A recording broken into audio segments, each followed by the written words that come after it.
Le champion d'Europe n'a qu'à bien se tenir. Après avoir décroché le titre de champion de France, le MHSC passe au niveau supérieur et joue la Ligue des Champions la saison prochaine.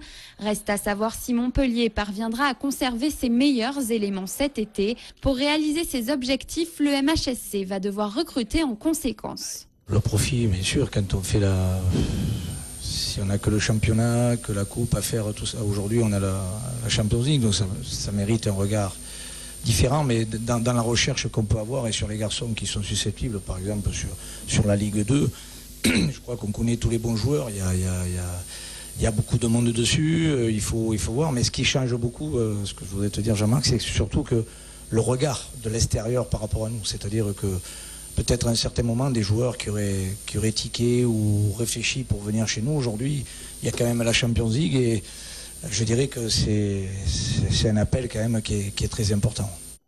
De son côté, l'agglomération de Montpellier a avancé les travaux de mise aux normes du stade de la Mosson et a décidé d'investir 800 000 € dès maintenant.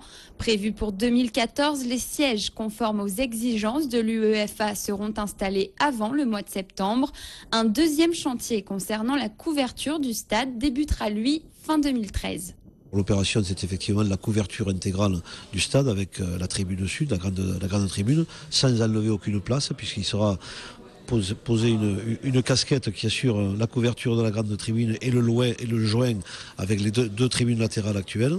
Ensuite, c'est la mise en place de loges supplémentaires, de nouvelles loges sur la grande tribune actuelle, 20 loges avec lieu de réception à peu près 1000 m².